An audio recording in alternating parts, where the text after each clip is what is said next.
Assalamu alaikum students. How are you all? Hope you all are fine by the grace of Allah. Today we are going to start lesson number 3 from the textbook, that is the window, at page number 137 till page number 144. So students, open up your book and let's start reading this chapter. Students, today we are going to read a chapter from your textbook, The Window, which is at page number 137. Let's start reading. Do you have a computer at home? Do you get to use one at school? Have you ever sent an email to a friend? In our world today, there are computers everywhere. Millions of people keep in touch with each other through the net by sending emails. They don't write letters anymore. Even if you do not have a computer at home, you can easily pop into a cyber cafe on the street and pay to use a computer for an hour or so. When a message is composed as an email, it can be sent to many different people at the click of a button on the keyboard. The email can go to all your friends at one time, and then when your friends receive the email, each one will deal with it in a different way. Students, in this chapter, they are talking about the computer and its usage by sending emails and receiving emails. They are asking that, or writing email or sending email to any friend of you. Have you tried? And if you have tried and sent an email to your friend, what was his reaction? What was his reply to you? In this modern era, we don't write letters. Some will read it, and if they like it, may file it away to read again. Another day, some will read the email and delete it straight away. I don't know why I'm being sent such rubbish, they will say to themselves, and some will like what they have received and will want to share it immediately with others. They will forward your email to everyone in their address book. Some email messages are sent out to make others aware of a particular piece of news. Some emails contain jokes, some are simply stories with a message, and here is one of them. Now this one is a sample. You can see it's in a written form, an email from. This one is an ID, email ID to Brett Petrovri. This is his email address. Sent. This is the time. This is the date. Written. Subject, the window. Dear Brett, thought you would like this story. Okay, look students, whenever we write emails, we use shorthand. Thought you would like this story, so read on. It made me feel sad, but like the man in the story, I wanted to share it with you because you are you. Students, look at this. In emails, we use shorthand because you are a friend and I think about you. We don't use punctuation. Look at this. I think about you quite often. I want you to know. KNOW, it's a short form. No, I care about you, about ABT, and I'm wishing you well. Your loving friend Sarah. Please let me know if you have any trouble opening the attachment. I shall send it in some other format if you cannot open the file. Peter had a serious problem with his lungs. He was taken to hospital and moved to a small ward and put in a bed by the only window in the room. The doctor said that he would be allowed to sit up in his bed for just 1 hour each afternoon. This will help to drain the fluid from your lungs. They told him, make yourself as comfortable as possible. You will enjoy the fresh air coming in from the window. During the night, another patient was admitted to the same ward. He was put in the bed next to Peter's. He had been involved in an accident and had a serious problem with his back. The test would be extensive and he was probably going to be in hospital for quite some while. You must on no account sit up, so don't even try to get cut off bed, said the doctors. You are seriously ill and you must lie flat. Your vertebrae need time to heal.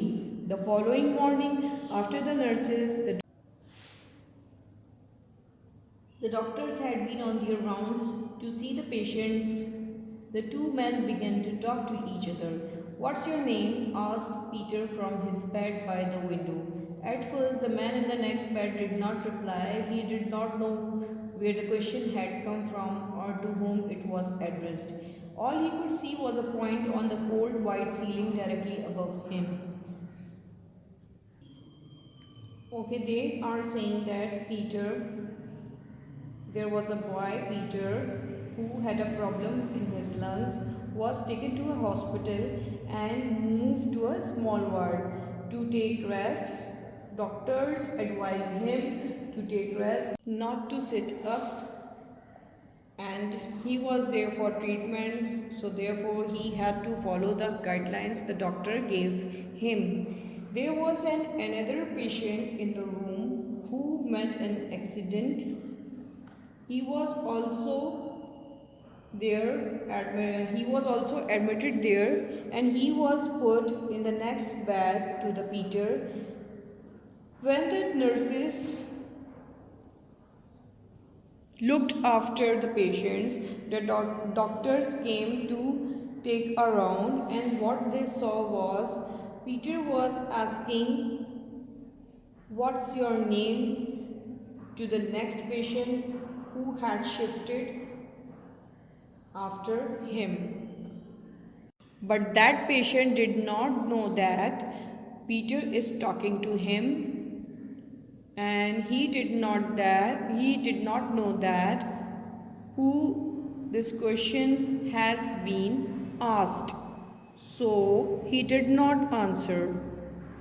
At page number 140, students, "Are you talking to me?" he asked after a long pause. Who asked the patient who is lying next to Peter. "Yes," said Peter, "I'm in the bed next to yours. My name is Peter." Peter told him that he was asking the question and his name is Peter. "I'm Joseph," said the other man. "You can call me Joe." As the morning drew on, the two men talked and talked. What else was there to do in hospital, especially if you had been told to lie flat on your back all day? The men did not speak about what had brought them into the hospital. They spoke of things beyond the four walls of the ward, about their wives and families, their homes and their jobs. They spoke about the interesting places they had visited during their vacations, of things seen and done, and wonderful journeys made in the wide and colorful world outside. The days passed peacefully enough. Each afternoon, Peter was allowed to sit up for an hour. The students, they both started talking to each other, and they did not talk about what they came, for which reason they were there, but they were talking about the things except that hospital, that room. They talked about their vacations, they talked about the journeys, and they talked about the things which gave them happiness. They talked about their wives, their families, and their journeys.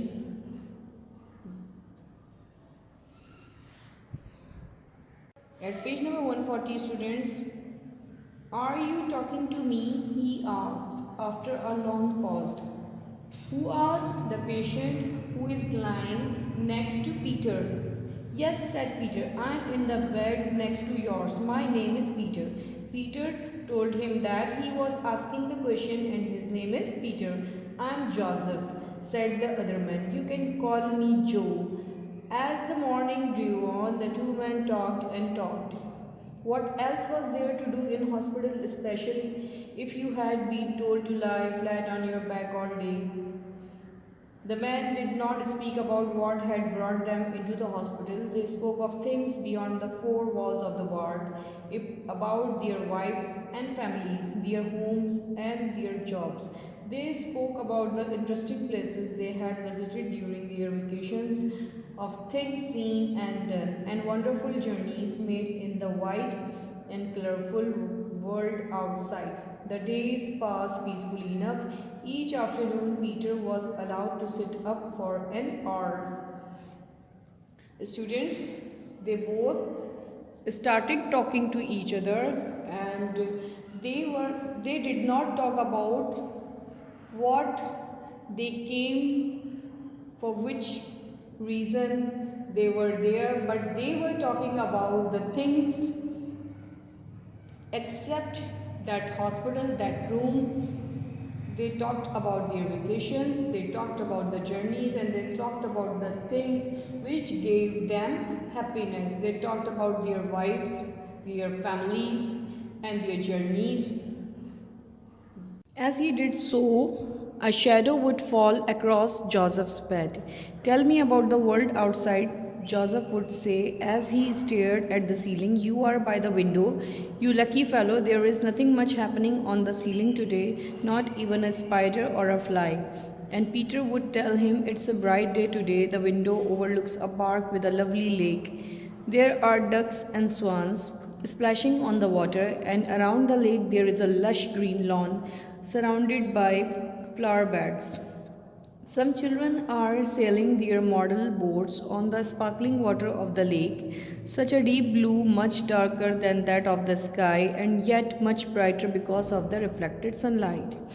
In his mind's eye, Joseph could visualize the bright and cheerful scene outside the window, and he felt warm and comfortable inside.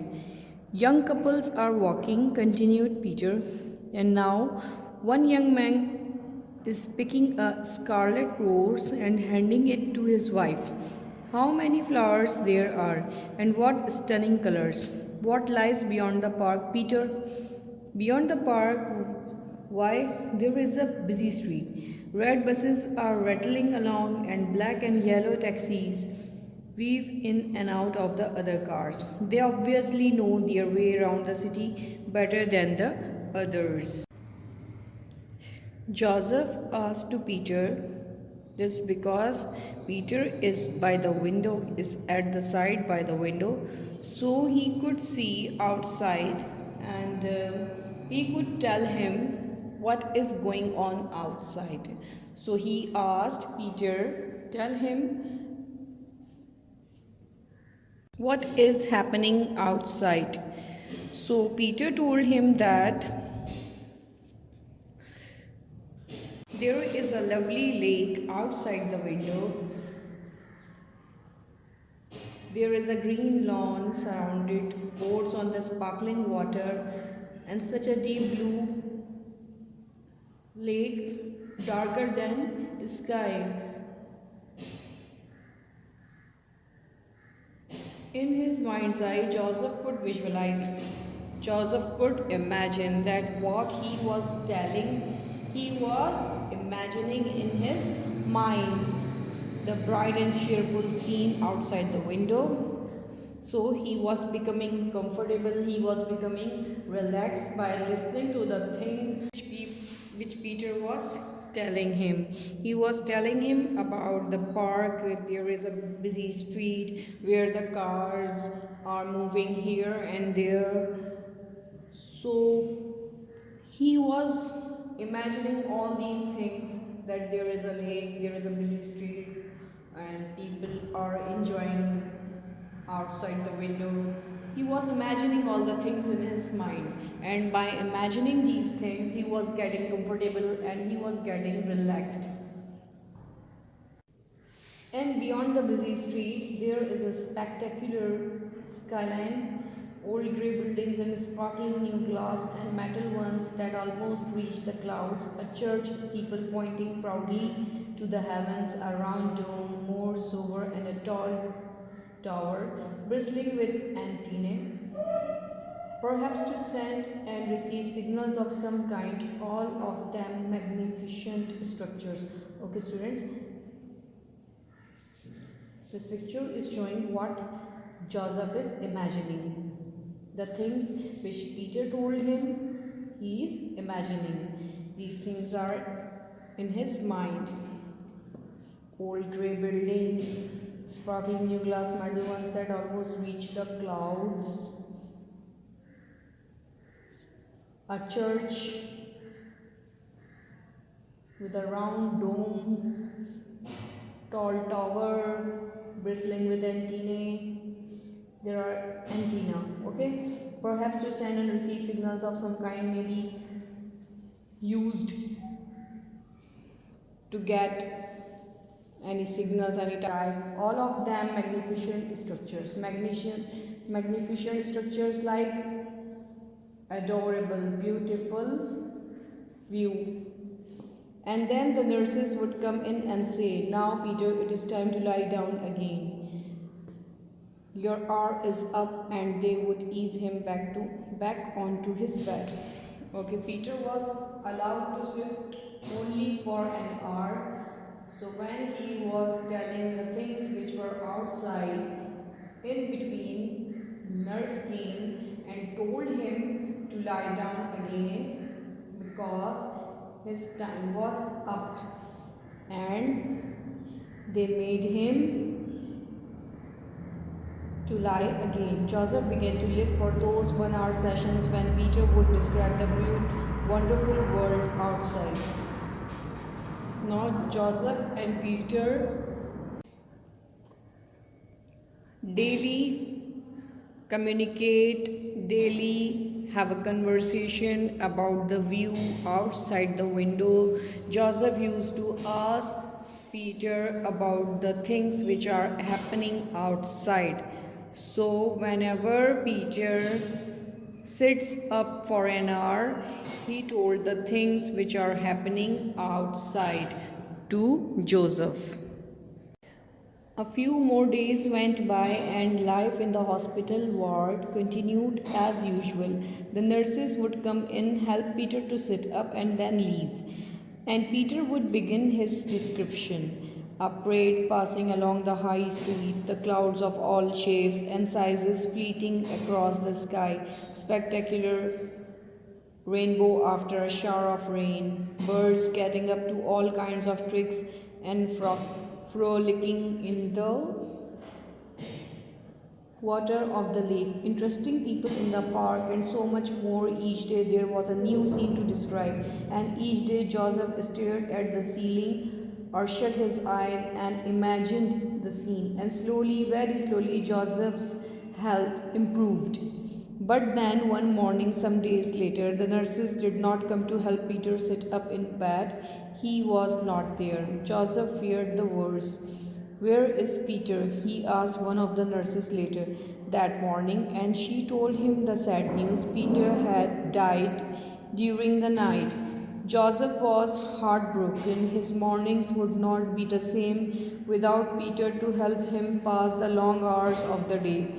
The following morning, Joseph asked if he might be moved into the bed by the window. He was feeling much better now, and he was getting stronger by the day.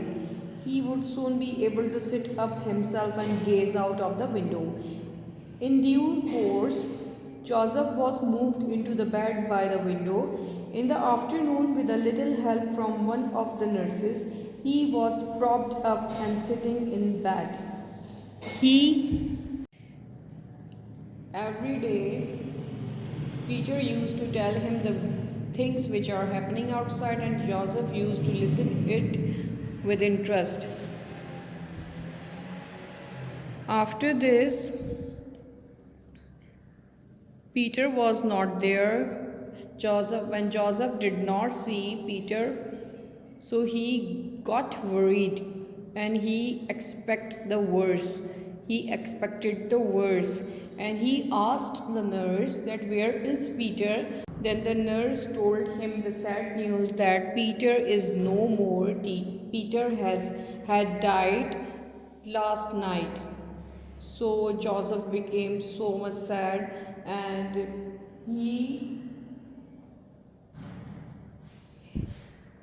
he would miss the mornings, the things which Peter used to tell him, he thought that the mornings, the everyday morning, that 1 hour session will not happen again. The morning will not be same again. So he requested to the staff of the hospital to shift him to that bed where Peter was lying, so he would be able to see the view that Peter used to tell him.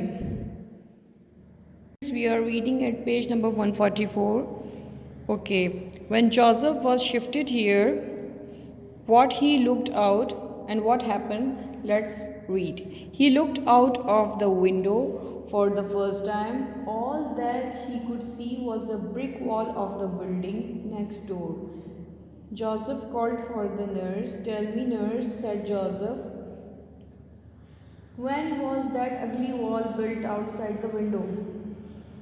"Years ago," replied the nurse. "But that can't be possible," exclaimed Joseph. "Only the other day Peter was describing to me how the falling leaves were forming a yellow and red carpet on the lawns of the park." "Peter," said the nurse in surprise. "What could poor Peter have described to you? He was blind. He could not even see that brick wall, even he would wanted to." Joseph eased himself back on his pillows. A large tear trickled down his cheek. Students, when Joseph was shifted to that bed where Peter was lying, he was eager to see that view that Peter used to tell him. But when he saw and he looked from that window, what he saw was that wall of bricks of the window next to the window. So he asked, he shouted, "When did this building built? Where is that view which Peter told me?" So the nurse came and told him that Peter was blind. Peter could not see the things if he wanted to. Peter was blind and Peter died. And all the things that he did and told to Joseph was only to make him comfortable, to make his fast recovery. That's why he used to tell him the things which Joseph could imagine, and he got good health.